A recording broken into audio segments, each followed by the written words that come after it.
Hi everyone, and welcome back to A Story of Light, a live stream musical journey in 19 days. Today is day 8, and if this is your first time watching, you're very welcome. Thanks for tuning in. My name is Luke Slott.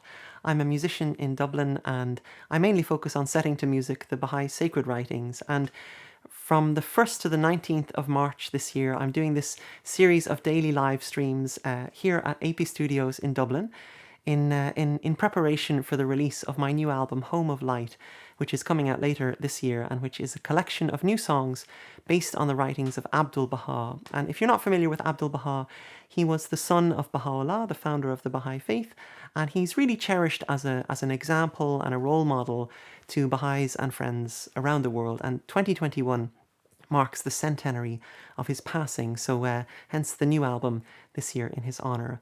So if you're watching for the first time, you'll find all the previous episodes linked in the description below, so you can catch up on the story in your own time, anytime you like. And all the live streams will be posted on YouTube for people to watch later. So yeah, feel free to share them with your friends if you think they'd like to hear the story too. So today is the 8th day of the annual Baha'i fast, and this is episode 8 of A Story of Light. So yesterday we had looked at this period of Baha'u'llah's disappearance to the remote mountains of Kurdistan, and we looked at how he had really magnetized the whole region, and particularly the town of Sulaymaniyah, with this atmosphere of love and wisdom. But back in Baghdad, when a now 12-year-old Abdul Baha heard of this mysterious mountain sage who was having this extraordinary effect on the people of that region, he knew that this must be Baha'u'llah, and he arranged for a family friend to go to Sulaymaniyah and to bring his father home. And so in the year 1856, Baha'u'llah returned to Baghdad, and even though his fellow Babis were still very much in a state of great confusion, the purpose of his disappearance had been achieved. His brother Mirza Yahya's attempts to turn the Babis against Baha'u'llah and make himself their leader had failed miserably, and really most of the Babis were pretty embarrassed that they had ever listened to Mirza Yahya at all. And in fact, even Mirza Yahya was actually glad to have his brother back, because what the Babis needed more than anything was leadership, and they all knew that the only one truly capable of leading them forward was Baha'u'llah. And so on his return, Baha'u'llah took up the reins of the Babi community, and really like the captain of a ship lost at sea, he began sailing that ship through the storms and steering it back on course to its destination. And there was a whole new kind of energy and a new joy that was infused into the community, and especially into his own family on his return. And this was only enhanced by the fact that Baha'u'llah and Nawab's youngest son, Mirza Mihdi, who had actually had to be left behind with his grandmother back in Tehran when the family was banished from Persia because the journey would have just been too dangerous for a little baby. Mirza Mihdi was now a few years older, and he was brought to Baghdad to join the family there. And so with the family reunited, there was this new joy about them. And Baha'u'llah and Nawab opened up the doors of their house, and in their simple home in Baghdad, they re-established that atmosphere of hospitality and open-heartedness that had been such a refuge to the people of Tehran, where years earlier they had become known in their city as the father of the poor and the mother of consolation. And just as he had done for the people of Sulaymaniyah, Baha'u'llah quickly became this beacon of light for the people of Baghdad, the people in the city happy to have him back, and increasingly attracted by this kind of atmosphere of serenity that seemed to surround him, began coming to the house and visiting with him, and they would sit and they would talk with him, and he would help the people to figure out solutions to the various problems and perplexities that they were facing in their lives. And everyone who visited him described how, in spite of this kind of this majesty that seemed to emanate from him, he would put everyone who entered into his presence at ease. Sometimes through a little bit of humor, sometimes simply through his attitude of hospitality, he would put them at ease in such a way that he would lift up their perspectives above all the agitations and distractions of daily life, in such a way that they would then be able to see their own selves and their circumstances with more clarity. And through their interactions with Baha'u'llah and the insights that he would offer to them, the solutions that they needed would emerge organically. And Shoghi Effendi gives us this beautiful description of the kinds of things that Baha'u'llah was teaching people on his return to Baghdad. And I thought I'd share this with you today. So Antimo, can you just put up the first slide, please? The emphasis placed on the principle of non-violence, the stress laid on godliness, kindliness, humility and piety, on honesty and truthfulness, chastity and fidelity, on justice, toleration, sociability, amity and concord, on the acquisition of arts and sciences, on self-sacrifice and detachment, on patience, steadfastness and resignation to the will of God. When these fundamentals were established in the hearts of this people, they everywhere acted in such wise that they became famous for the integrity of their character, the steadfastness of their hearts, the purity of their motives, the praiseworthiness of their deeds, and the excellence of their conduct. And still, Baha'u'llah had told nobody of his vision of the Maid of Heaven years earlier down in the Black Pit. He told nobody who he really was, but he kept assuring people that when the time was right, the Bab's promise would be fulfilled. Him whom God will make manifest would appear. And those words that the Maiden had spoken to him down as he lay in chains in the Black Pit were always there, like an echo reverberating through his mind. Verily, we shall render thee victorious by thyself and by thy pen. And so Baha'u'llah picked up his pen and he began to produce what can only be described as an ocean of writings, of books and letters and poems and prayers and answers to people's questions and insights into the social discourses of the day. And day and night, these words poured out of Baha'u'llah into volumes and volumes and pages and pages. And Abdul Baha, his teenage son, would often sit with him in the room transcribing as his father dictated. And these writings of Baha'u'llah flowed out from that house, not only to his fellow Babis, but outwards across the city into the lives of the people of Baghdad.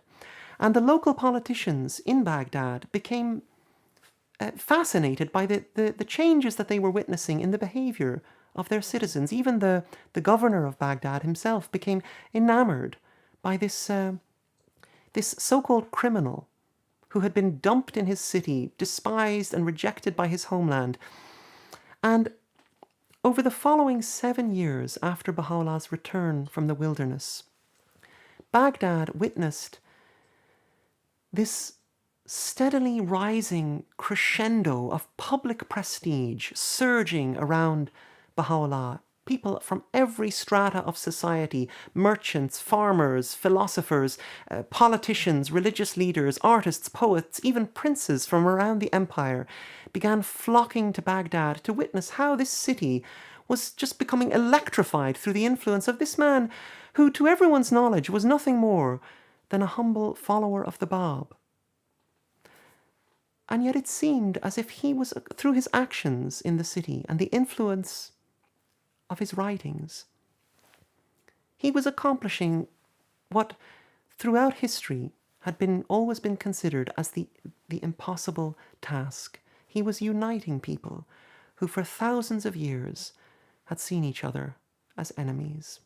And he was bringing about a fundamental shift in people's perception of each other. He was teaching people, for example, that when, say, a Jew loves Moses, what they really love is the spiritual beauty of Moses. When a Christian loves Jesus, what they love is the spiritual beauty of Jesus. When a Muslim loves Muhammad, what they love is the spiritual beauty of Muhammad. The same goes for a Buddhist's love for Buddha, or a Hindu's love for Krishna, or a Zoroastrian's love for Zoroaster. And in the words of his son Abdul Baha, he was teaching people that one must love the light in whatever lamp it shines. And just by directing people's minds towards the spiritual beauty at the heart of all of the world's great religions, he was creating harmony between the people. In his own words, he was teaching people to consort with the followers of all religions in a spirit of friendliness and fellowship. And so I thought I would just share with you a passage from Baha'u'llah's writings, which I think is a really beautiful example of the kinds of things that he was teaching people, and how through his writings and through his interactions with the people, essentially what he was doing was he was drawing out the spiritual beauty in the people themselves. So, Antimo, would you put up the next slide, please? So he wrote, "Be generous in prosperity and thankful in adversity. Be worthy of the trust of thy neighbour, and look upon him with a bright and friendly face. Be a treasure to the poor, an admonisher to the rich, an answerer of the cry of the needy, a preserver of the sanctity of thy pledge. Be fair in thy judgment, and guarded in thy speech. Be unjust to no man, and show all meekness to all men. Be as a lamp unto them that walk in darkness, a joy to the sorrowful, a sea for the thirsty, a haven for the distressed, an upholder and defender of the victim of oppression. Let integrity and uprightness distinguish all thine acts. Be a home for the stranger, a balm to the suffering, a tower of strength for the fugitive. Be eyes to the blind, and a guiding light unto the feet of the erring. Be an ornament to the countenance of truth, a crown to the brow of fidelity, a pillar of the temple of righteousness, a breath of life to the body of mankind, an ensign of the hosts of justice, a luminary above the horizon of virtue, a dew to the soil of the human heart, an ark on the ocean of knowledge, a sun in the heaven of bounty, a gem on the diadem of wisdom, a shining light in the firmament of thy generation, a fruit upon the tree of humility."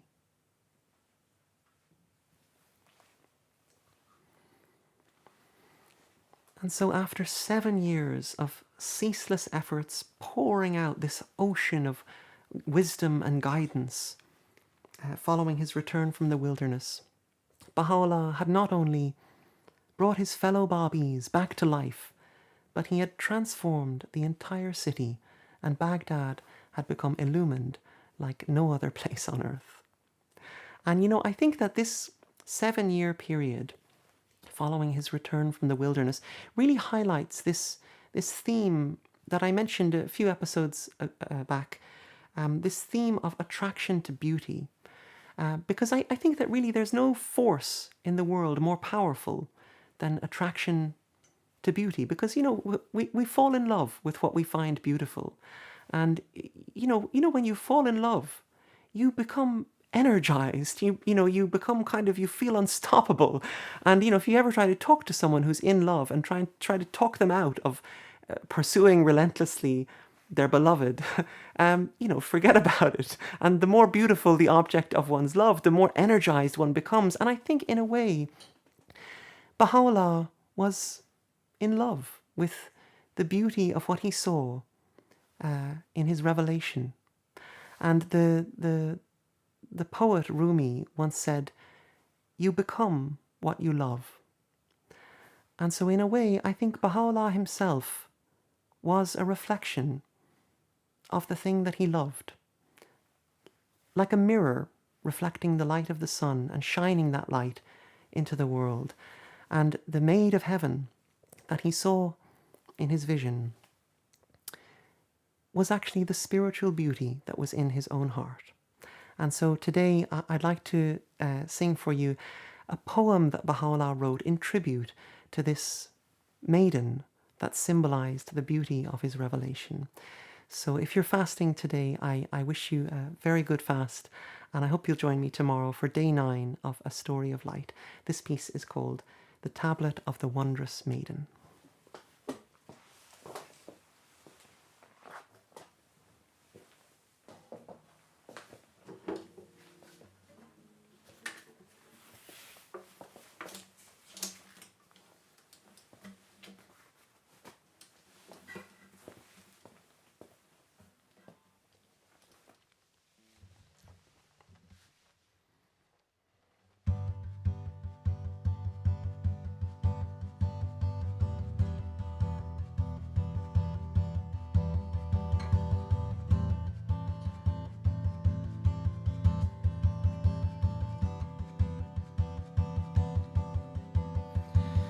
The hallowed beauty shone, resplendent from behind the veil. How wondrous a thing, how wondrous indeed. And lo, the flame of rapture caused all souls to swoon away, to swoon away. How wondrous is this, how wondrous indeed. Rising up, they soared unto the blessed pavilion, 'neath the throne of heaven's canopy. How wondrous a mystery, how wondrous indeed. Say the maiden of eternity unveiled her face. May her wondrous beauty be exalted indeed, shedding forth from earth to heaven its resplendent rays. How wondrous a light, how wondrous indeed. A lightning glance she cast, as piercing as a shooting star. How wondrous her glance, how wondrous indeed. A glance consuming every name and every title in its flames. How wondrous a feat, how wondrous indeed. To the dwellers of the realm of dust she turned her gaze. How wondrous her gaze, how wondrous indeed. And then did all creation shake and pass away. How astounding a death, how astounding indeed. Ooh, ooh, ooh, ooh.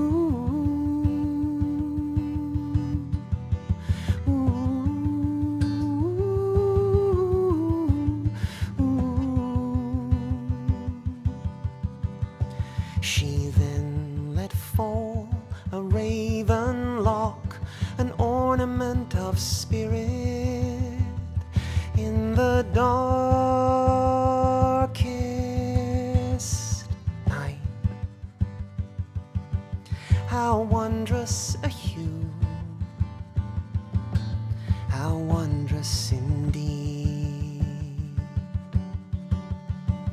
from which the fragrant breezes of the Spirit were perceived, how wondrous a scent, how wondrous indeed. In her right hand she bore the ruby wine, and in her left a portion of the finest fare. How wondrous a grace, how wondrous indeed. With hands encrimsoned with her ardent lover's blood, how wondrous is this, how wondrous indeed. In cups and chalices she passed around the wine of life, how wondrous a draught, how wondrous indeed. With harp and lute she sang in praise of her beloved, how wondrous a song, how wondrous indeed. Whereat the hearts were melted in consuming flames, how wondrous a love, how wondrous indeed. Of her sustaining beauty she bestowed a boundless share, how wondrous a share, how wondrous indeed. Then brought her sword of charm upon her lover's necks, how wondrous a blow, how wondrous indeed. Her pearl-like teeth did flash no sooner had she smiled, how wondrous a pearl, how wondrous indeed. Whereat the hearts of them that know cried out and wept, how wondrous a piety, how wondrous indeed.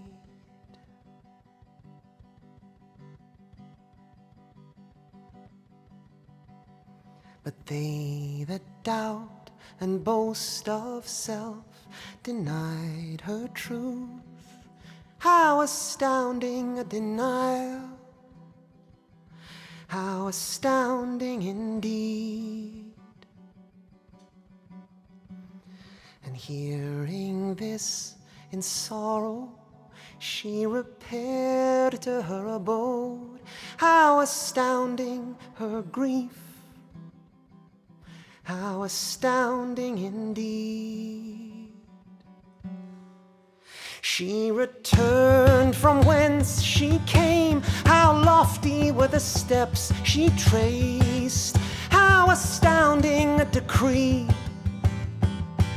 how astounding indeed. She cried a cry of anguish as to reduce all things to naught, how astounding her woe, how astounding indeed. And from her lips there streamed these words of warning and rebuke, how astounding a stream, how astounding indeed.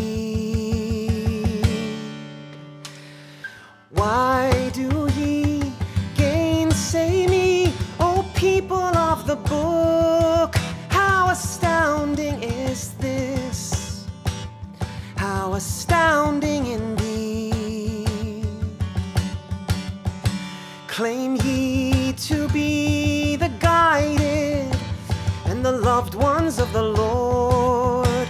By God, how astounding a lie! How astounding indeed. Ooh.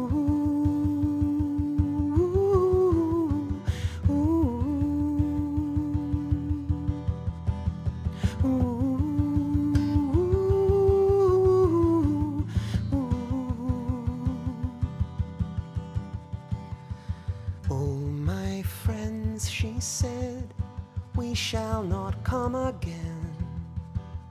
How wondrous a return, how wondrous indeed.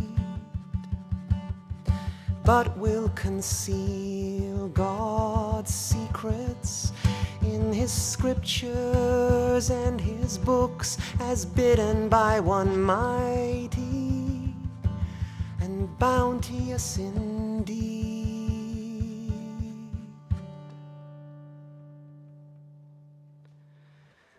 Nor shall ye find me